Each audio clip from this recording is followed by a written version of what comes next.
जलवायु को स्टार्ट करते हैं। अब आप में से ही कोई बताओ, जिन्होंने जलवायु के बारे में सुन रखा है, क्या होती है जलवायु? हाँ।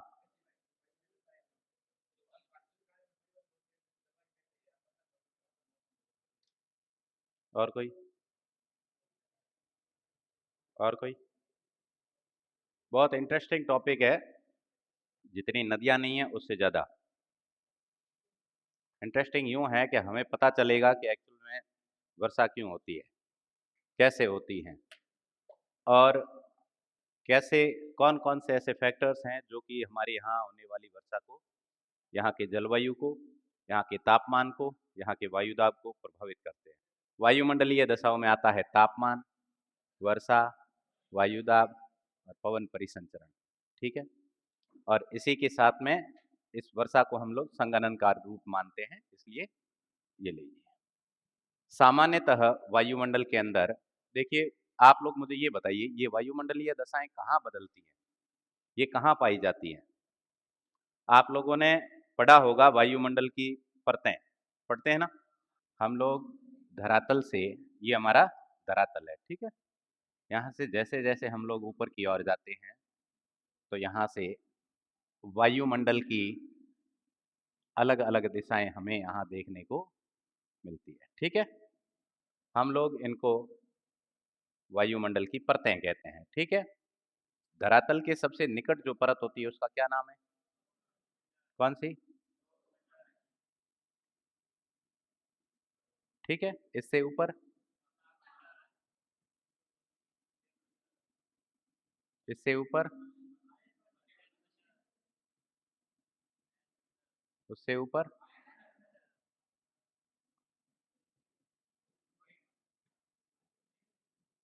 और इससे ऊपर?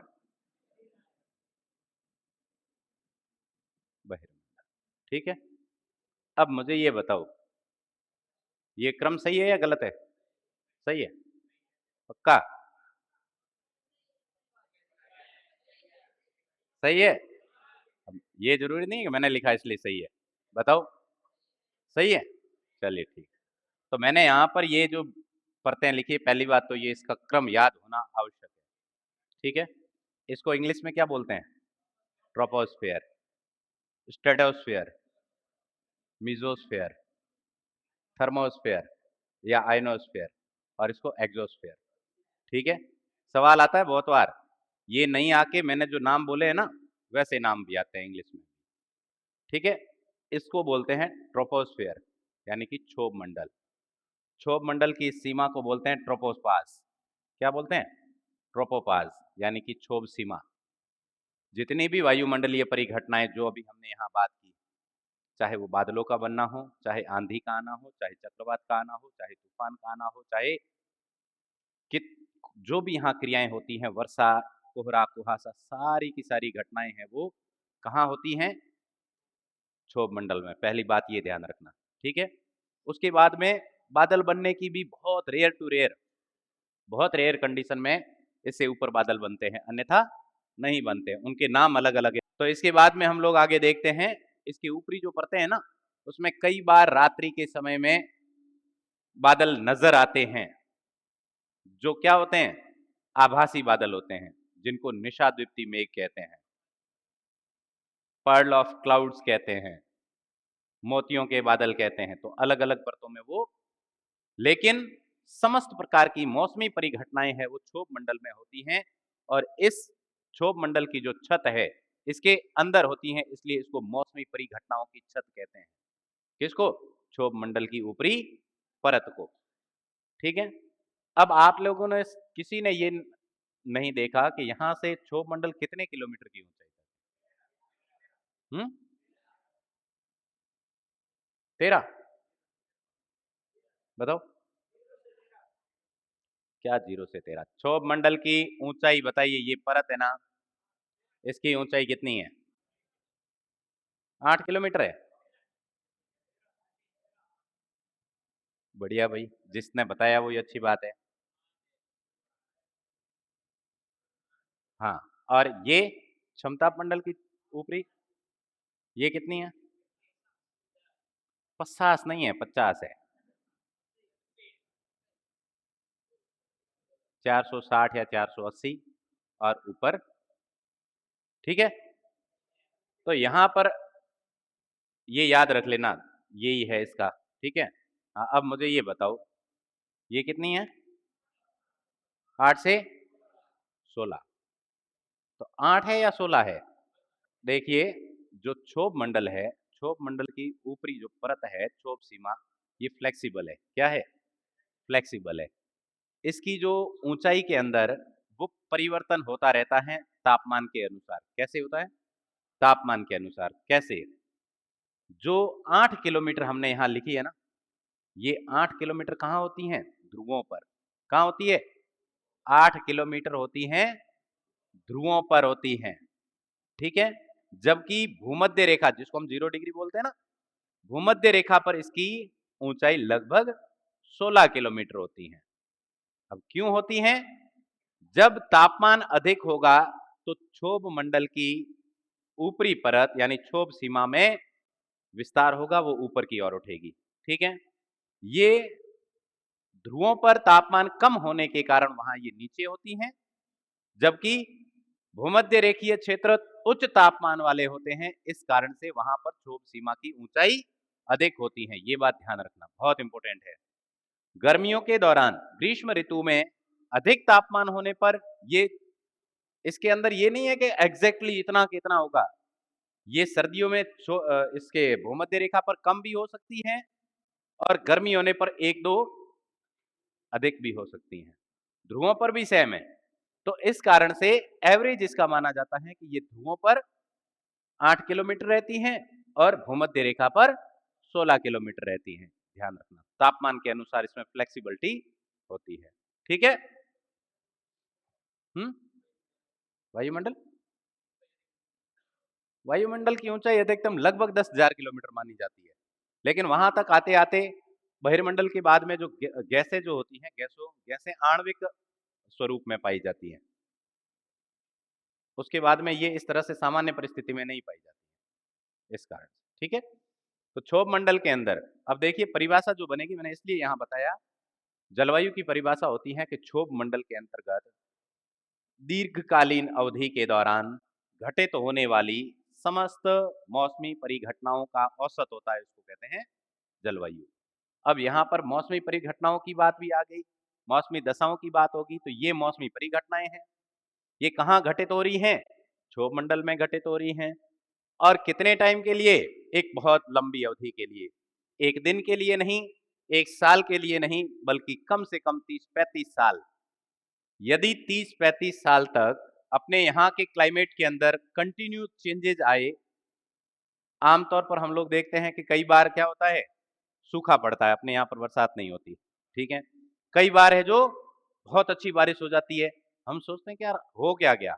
अभी कुछ टाइम पहले जैसे हुई थी ना, जुलाई के महीने में आमतौर पर आप लोग देखते हैं वर्षा बहुत कम होती है, लेकिन इस बार तो बहुत ज्यादा हुई हुई।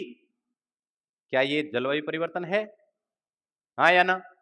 नहीं, ये मौसमी बदलाव है, ये जलवायु का बदलाव नहीं है।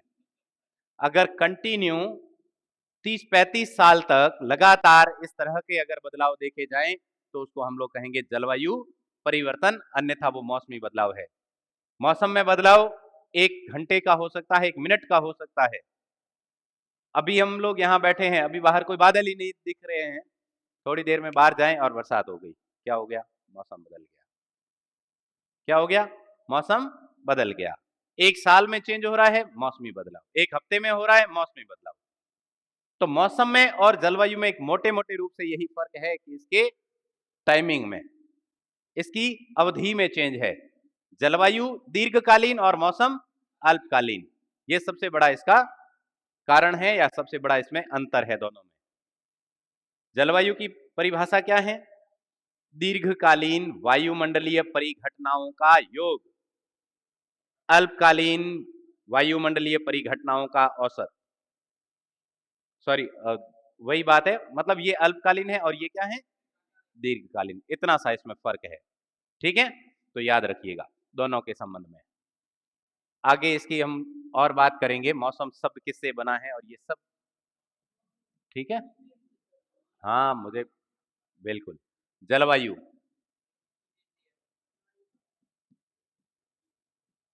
क्षोभ मंडल में घटित होने वाली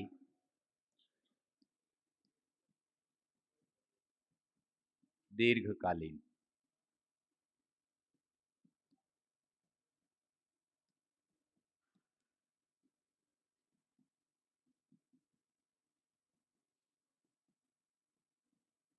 और दीर्घकाल से मतलब क्या है? 30 से 35। ठीक है, यहां पर अल्पकालीन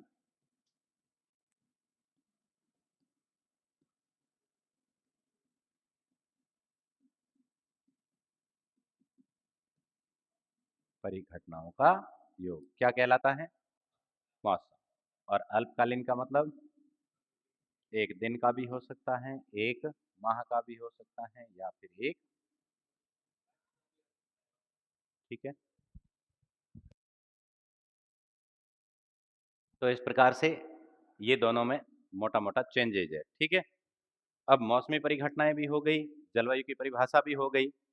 तो अब एक बात और कि मौसम क्या है, कहाँ से यह शब्द बना है, बहुत बार ये सवाल आता है। तो आप लोग जैसा कि पहले से पढ़ चुके हैं इसलिए इतनी देर से कह रहे हो, ये मौसम जो कि अरबी भाषा का शब्द है, इससे बना है। और इसका मतलब क्या होता है? क्या मौसम?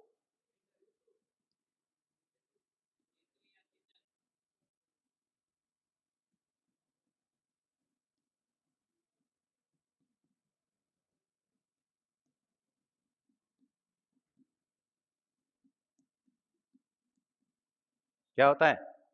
ऋतु के अनुसार पवनों की दिशा में बदलाव या परिवर्तन मौसम कहलाता है। ठीक है, जो हम लोग आगे मानसून पढ़ेंगे, तो मानसून क्या है?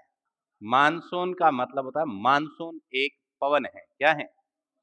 मानसून एक अस्थायी प्रकार की पवन होती हैं जो समय के अनुसार अपने दिशा में बदलाव करती हैं, इसको मानसूनी पवन कहते हैं। अपने यहाँ आने वाली वर्षा क्या है? मानसूनी पवनों के द्वारा होने वाली वर्षा। इसलिए हम लोग कहते हैं भारत में कैसी जलवायु है? मानसूनी जलवायु। कैसी है? मानसूनी जलवायु। ग्रीष्म काल में इसकी दिशा है वो दक्षिण पश्चिम से उत्तर पूर्व की ओर रहती है, और शीतकाल में पुनः उत्तर पूर्व से दक्षिण पश्चिम की ओर हो जाती है, इसलिए इसको कहते हैं मानसूनी पवने। और इससे हमारे यहाँ वर्षा होती है, इसलिए हम लोग कहते हैं अपने यहाँ की जलवायु भी मानसूनी है। ठीक है।